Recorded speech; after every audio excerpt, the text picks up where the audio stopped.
Hi guys, so today we're going to have a look at zeros, roots and factors, continuing to look at polynomials. Again, we're going to start with some definitions. So the first one is a zero of a polynomial is a value of the polynomial which makes the polynomial equal to zero. All right, so what that means is if we've got a number, some number a, and it's a zero, if we put that into our polynomial p of x, we put in the a, it'll always equal zero. The roots of a polynomial equation are the solutions to the equation. So what that means is if we put our polynomial equal to zero and we factorize that or solve that, then we can work out which a makes it zero, and those are the answers. So those are called the roots or the solution. Now the last one, so the roots of p of x equals zero are the zeros of p of x and the x-intercepts of the y equals px graph. So when we draw these polynomials out, they'll make a curvy shape, parabolic, and when they cut the x-axis, those are the answers to our question. So that's just a bit of a definition on those. Now we'll have a look at an example. Should be a bit of revision, but we'll have a look anyway. All right, so the first one we have to do is factorize x cubed, take 3x squared plus 2x. And there's heaps of ways to do this. There's heaps of different ways. We've been through all of them earlier in methods. So I'm just going to do a quick reminder of the most common one. The one we've got here is x cubed take 3x squared plus 2x. Now you might look at that and say, I don't know how to factorize that. We did not learn that in methods. We only did polynomials of degree 2 or quadratics, which is correct. What we can realize though is in the first term, we've got an x. In the second term, we've got an x. And in the third term, we've got an x. So there's an x in every one. That means we can, as our first step, we can factor that x out. So if I take an x out, I'll be left with my first term. If I take one x out, I'll be left with x squared. Because x times x squared is x cubed, which hasn't changed. My next term, I'll be left with 3x to the power of 1. Because x will make that the same again. And I'll be left with 2 at the end. So if I multiply that x in, I haven't actually changed. But it's a factor in all terms. Now what we've got is a polynomial that you might recognize. So what we have to do is look for something that multiplies to make 2 and adds to make -3. Okay, so numbers that multiply to make 2 are, there's only 2 of them, 2 times 1, or -2 times -1. So if we add those together, 2 plus 1, that equals 3, which does not match with our term here. But -2 plus -1 equals -3, which does match. So that means we'll write this as x minus 1, x minus 2, and we have factorized that polynomial. Okay, so that's just a bit of a refresh from our previous work.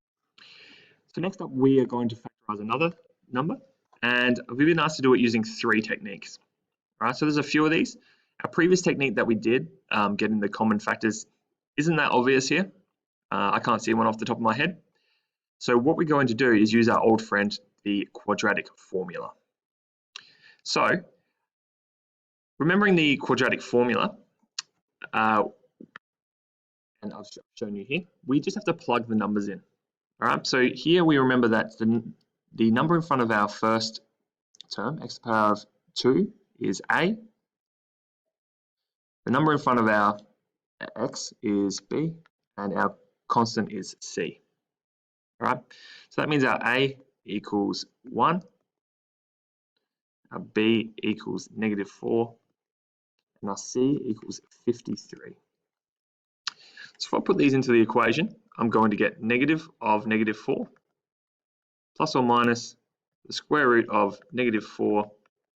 Make sure my brackets are there, all squared. Take 4 lots of 1 times by 53, all divided by 2 times 1. Okay, I'm going to do some quick simplifying here. Negative of -4 is +4, plus or minus square root of negative 4 squared is 16. Now 4 times 1 is 4, times 53 is, I think it's off the top of my head, 212. All right, and all divided by 2. So again, we can simplify that. We're going to get 4 plus or minus square root of negative 196 over 2. Now, up until this point, you might have been wondering, why are we doing this straight off complex numbers? And this is one of the main reasons why. We now have a square root of a negative number. Now we know that the square root of negative 1 equals I. Okay, it's the whole basis of complex numbers. So what we can do is we can simplify that.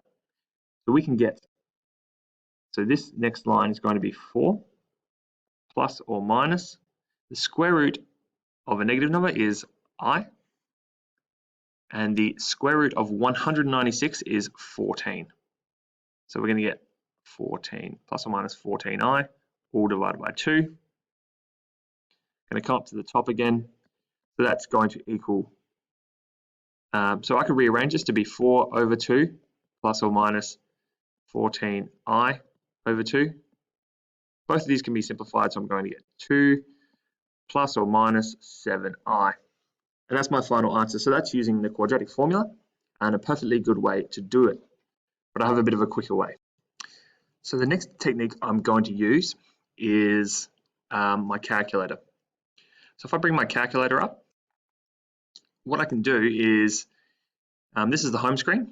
If I go down to equation and press enter, I've got 3 choices. So we're trying to solve for a polynomial. So I've got to press F2. Ours is a second degree polynomial, so I can highlight that, second degree. We can go all the way up to 6 as you saw, but we're doing a second degree. And then what I'm going to do is put in those coefficients that I worked out. So the coefficient of A was 1, B was negative 4, and C was 53. So if I put all of those in together and just press execute, I'm going to get 2 plus 7i and 2 minus 7i, which is exactly what we got from the quadratic formula, except this took about 10 seconds. Okay, so it's a lot quicker. So that's the second technique that you can use. So that's 2 techniques. The third one is also on the calculator. So if I go back to my calculator, this time I'm going to go to graph, and I'm going to type in my equation. So it was y equals x squared. So I've got to press this x here. It won't work if you press any other kind. So x squared. All right. If I wanted to do x cubed, I would do x to the power of 3 or x to the whatever. But I'm just going to do x squared minus 4x plus 53. And I'm going to graph that. All right. Now you can see it has not come up in my window. So I'm going to press Shift View Window, and I'm going to set my minimum to negative 20, my maximum to positive 20. And I'm just doing this because there's no technique to it. I'm just making it quite large. I actually haven't done this before, so hopefully we can see our polynomial, and we cannot. Interesting. The other technique you do is Shift View Window. Oh, sorry. Shift Zoom Auto, which means automatic. All right, there we go. Excellent. So it's a bit bigger than what I thought. But you can see here, remember the answer to our polynomial are going to be the roots when it crosses the x-axis. You can see here that ours does not cross the x-axis. Okay? And that's why it's imaginary. So if these were real, they would cross. They're imaginary, so they don't. So this is a good way to prove that. The reason I've shown you this one is because if we go back, so it's pretty much useless, this technique for graphing that function, but I've quickly chucked in the previous one we did. All right, so if we go back and we zoom in, so this time I might go Shift View Window. I might make my x maximum, minimum 0. My maximum I'll make 15. My y's I'll make it, I don't know. Let's make it negative 5 to 5. All right, now you can see here that I've got it crossing 1, 2, 3. And if we remember, we actually had 3 solutions. So we had x, -1, and, well, x take 1 and x minus 2. So going back to our graph, if I press trace, oops, where am I? Trace, and I highlight my pink graph. So I was actually originally on my blue one. So I highlight my pink one.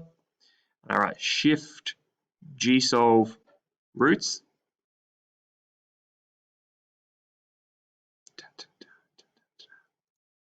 Of this one, yep. So again, I've got to select my pink. So the first root it's giving me is 0. All right, because when we set this thing equal to 0,